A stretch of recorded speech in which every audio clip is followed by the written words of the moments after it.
Hello and welcome back to the KCC channel. I'm Rob and I hope you are having a wonderful day today. Today, we're jumping into some ProRevenge. Before we start, if you're new here, make sure to hit that subscribe button. It's completely free and you can always change your mind later. This story comes to us from Cyber Chief. When trying to get your deposit back from your landlord is like drawing blood from a stone. Let's jump right in. Back in 2018, I had a temporary internship in California at insert large tech company. So I took a recommendation from a friend about a room for rent. It would be living with 5 other people, but otherwise it looked fantastic with spacious common areas, multiple huge TVs, full amenities, community rec center with pool, short drive times to multiple places of interest, all for $650 a month, utilities included. I contacted the landlord, whom I will refer to as Crappy Landlord. He seemed fine on the phone, so I sent him my security deposit to move in a month later. When it came time to move in, I discovered a few caveats that came with this low rent price. The common areas were all dusty. None of the 3 large TVs worked properly. If we wanted access to the rec center and pool, we'd need to pay the $80 a month membership fee. And all of the short drive time estimates were exaggerated, unless you were speeding at 2 times the speed limit. Whatever, it's not the end of the world, especially at the relatively low price. I'll survive. But then it got worse in the coming months. Crappy Landlord decided to charge us an extra $20 a month for paper towels and public cleaning supplies.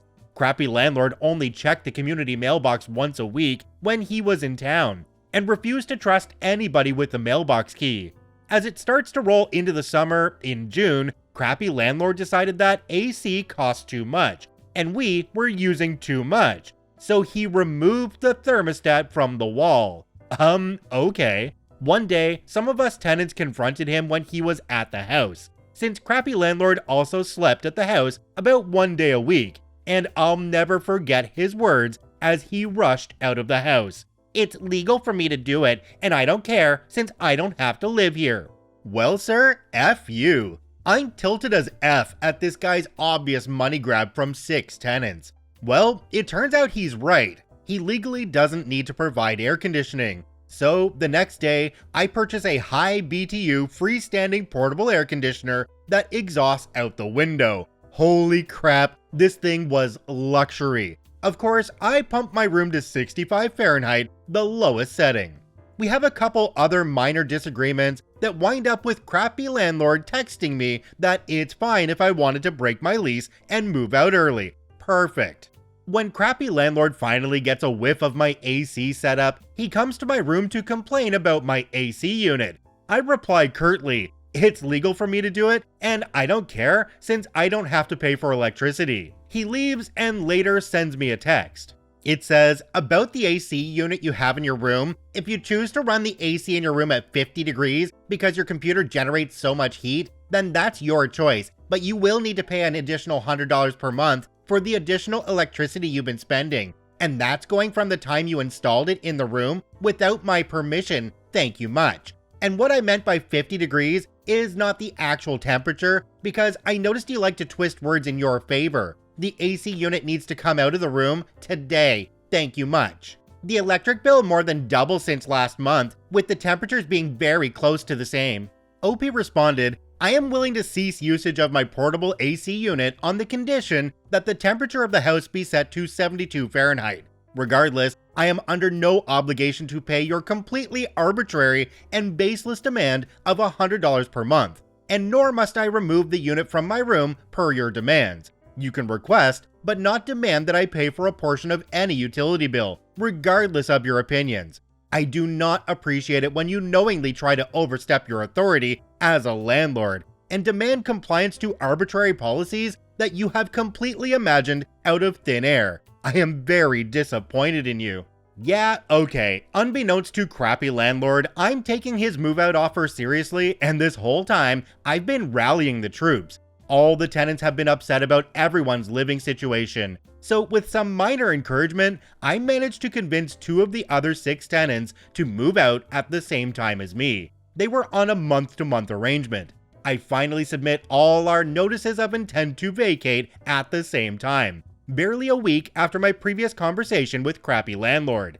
He's pissed. He was just trying to get me out of the house, but now he has 3 rooms to fill instead of just 1. I ask about my legally mandated pre-move out inspection. In no uncertain terms, he told me to go F myself. He said he's too busy to perform an inspection. Well, that's illegal, but okay. Time comes to move out. I find another room for rent much closer to the office for only $100 a month more. We all move out and I text crappy landlord about my security deposit. No response. I text again, no response. Okay, I see where this is going. I spend days and days reading the law, compiling evidence and screenshots, and listing the laws that were broken. The smoking gun was the statute that required a pre-move out inspection and a list of things to fix, an itemized list of deductions within 21 days, or else crappy landlord loses the right to withhold any of my deposit. In addition, he would be subject to treble damages if he's found to be acting in bad faith. I text again and again. Here's the messages that OP sent the landlord. It says, "Hello landlord, this is a courtesy notice letting you know that you have until the end of the day today, 21 calendar days after I vacated the premises, to personally or by first-class mail deliver my full $650 security deposit, California Civil Code 1950.5. In addition, the $120 cleaning fee to be withheld from the security deposit, stipulated in line 10 of the rental agreement, is null and void on the basis that no lease or rental agreement may contain a provision characterizing any security as non-refundable, California Civil Code 1950.5M.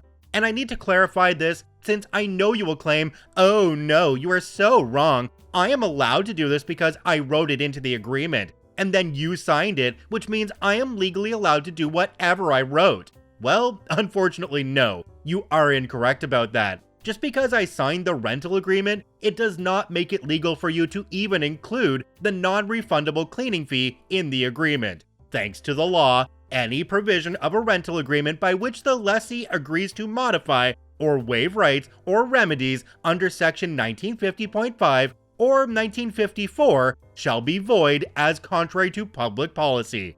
California Civil Code 1953A1. I expect to receive the full $650 security deposit to be returned to me on the basis that the room was left as clean as it was when I first moved in. California Civil Code 1950.5B3. In addition to this, on 7/20/18, you denied my request for a pre-move out inspection, saying that you are too busy and that you don't have to perform a pre-move out inspection.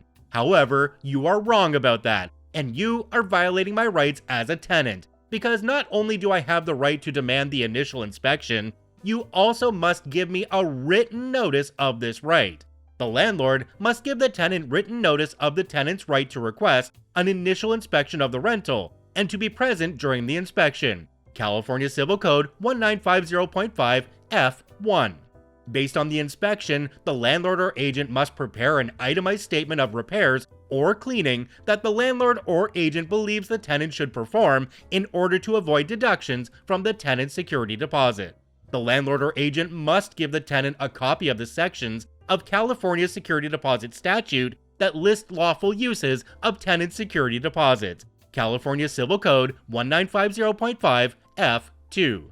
Since I was never provided with an itemized and detailed listing of cleaning that you expect to be performed, and because you outright refused my request for a pre-move out inspection, I acted in good faith and used my best judgment in cleaning the room to match the condition in which it was provided to me. Where is my deposit? If you continue to be uncooperative, I will be forced to take legal action and you may be held responsible for damages up to 2 times the amount of the security deposit for illegally withholding my security deposit. Pursuant to California Civil Code 1950.5, you were required by September 15th, 2018 to refund my $650 security deposit and/or provide an itemized statement listing any amounts you have withheld. I retain the right to seek additional damages up to the amount allowed by law in a small claims proceeding. I give him plenty of leniency, and I even cite the laws so I can prove in court that I'm acting in good faith. and crappy landlord intentionally ignored the laws that I made him aware about. Crappy landlord probably thinks I'm a young pushover college student who won't follow through with legal threats. Well, sir, we're going to court because I'm petty as F when it comes to people trying to F me over. I file in small claims for $650 plus treble damages plus court costs. Crappy landlord files a counterclaim of $2,000 for damages to the property, claiming I caused flooding and I broke the microwave. Okay, buddy. In response, I gather testimonies from 3 of the other tenants and I build my case into a 40-page packet of evidence, complete with page numbers, a table of contents, and descriptions for every screenshot and photo. I made 3 copies of everything and submit it to the court and the defendant, crappy landlord. The court date is set for November and I leave the state just before Christmas, so just in time to appear in person since my internship ends and I fly home in December. He starts filing to request to postpone the trial. He cites a doctor's appointment and the motion is granted. Court date is rescheduled for a month later, in December, but still before I fly home. New court date approaches and he files another request to postpone, citing another doctor's appointment. Somehow, that motion is granted as well, and we're rescheduled yet again to January. Darn. January rolls around and surprise, surprise, guess who's got another doctor's appointment conveniently on the same exact day of the trial? Denied. The court finally got tired of his BS and denied the motion because he can't prove he scheduled the doctor's appointment prior to the court date being moved. Well, I'm not in California anymore. I'm across the country on the East Coast. Crappy landlord thinks if I'm no longer in the state, he'll automatically win, since I'm not willing to fly back to California. Well, unbeknownst to crappy landlord, California courts offer an option to appear by telephone. Court date comes and I get the call. I'm sworn in and then connected to the court. I'm given time to present my case. Unfortunately, I didn't prepare a script, so I kinda summarized the events and explained why I deserve money. Then, crappy landlord gets time to defend himself and explain his counterclaim. He doesn't prepare anything either, and he ends up rambling about random crap that doesn't help his case at all. For example, he spends a lot of time explaining how another one of the tenants was crappy, and so his behavior was justified. He doesn't even have a sliver of evidence for his counterclaim when the judge asks for it. The judge asks a few more questions and announces that he'll review the evidence and we'll get the decision in the mail. A couple weeks later, I get the judgment saying I'm owed $650. Crappy landlord gets nothing. Well darn, no treble damages for me. However, it's just my luck, the crappy landlord is a piece of crap that won't accept defeat. He files an appeal for who knows what. It's granted. Redo trial is scheduled for May. This time, I'm 10 times more prepared. Once again, I'm sworn in and they connect me to the courtroom speaker. This time, I have a hashed out script that I read, making sure to emphasize how often I inform crappy landlord of the law, how often crappy landlord knowingly broke the law, and how I offered so much leniency and so many opportunities to do the right thing. Once again, crappy landlord doesn't prepare anything, but instead rambles on so much that even the judge tells him to get back on track multiple times. Crappy landlord claims I caused water damage and had to replace all the carpets. The judge asks for an invoice or receipt. He has none. Crappy landlord claims I broke the microwave, so the judge reads him the 3 witness statements that all state I didn't break the microwave. Crappy landlord says they're all lying. He still has no evidence whatsoever. At this point, the judge clearly sounds done with his crap and says we'll get his decision in the mail and the call ends. A couple weeks later, I get the judgment. I'm owed $1,800 and crappy landlord still gets nothing. Well darn, would you look at that? His appeal did not quite work out for him. He goes from owing $650 to owing me $1,800.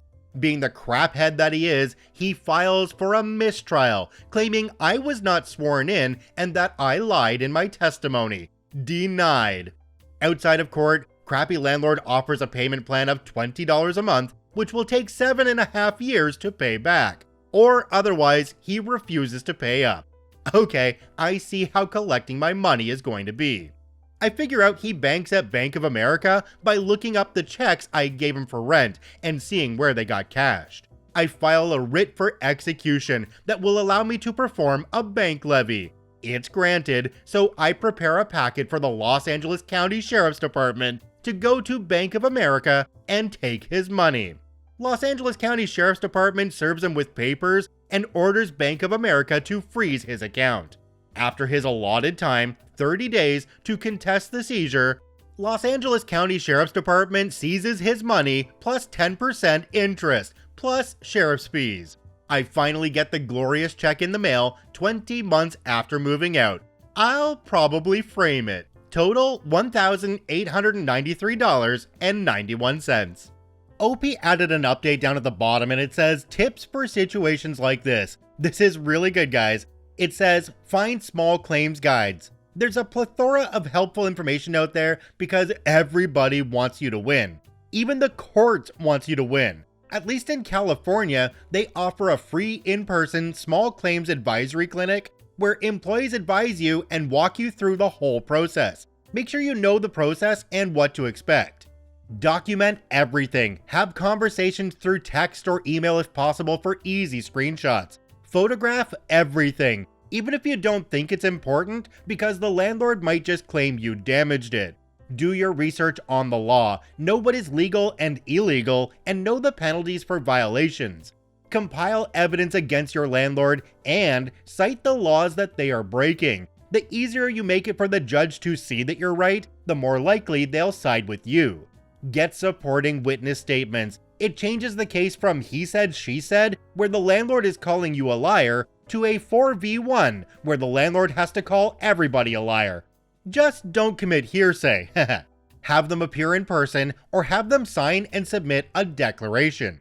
Follow procedures to the T. Last thing you want is for your evidence to be thrown out because you didn't send a copy to the defendant at least 10 days before the court date. Come to court prepared and remember the 7 Ps. Proper planning and preparation prevent piss-poor performance. Judges like people who are on top of their crap. If you come to court unprepared, thinking that you can just talk your way to a win, it will be dead obvious. Don't expect the process to be quick. It'll take a while for your landlord to get their comeuppance, but it'll be worth it. At the end of the day, the courts want you to win, it'll just take a while. Jumping down to the comment section on this one, there's one from a user called Wet Afforestation. It says, that was amazing, so well written and eloquent. But yeah, karma comes back tenfold, or in your piece of crap landlord's case, threefold. Way to go sticking it out. I hope he loses his other tenants too. OP responded to this one and said, thanks. Writing was never my strong suit, so that's a very nice compliment. OP has given a lot of advice in that edit at the bottom on how people can handle issues with landlords. Your landlord knows that most people aren't willing to take them to court to figure out these problems and to try and get some money back, because most people are uneducated on the process and think it'll cost a lot of money and take a lot of time. If you're in a crappy situation with a landlord that's taking advantage of you, you need to look into the laws in your area regarding your Landlord-Tenant Act. Heck, you should even know those laws if you're not in a problem right now, because you could be in a problem in the future. And if you know how to handle it right away, that might just scare the landlord off and things might just go in your favor. Check out OP, linked in the description down below. Also remember, every KCC video is put out in podcast form. You just search for Karma Comment Chameleon wherever you get your podcast from. I thank you for watching. I hope you have a wonderful day, and we'll see you tomorrow.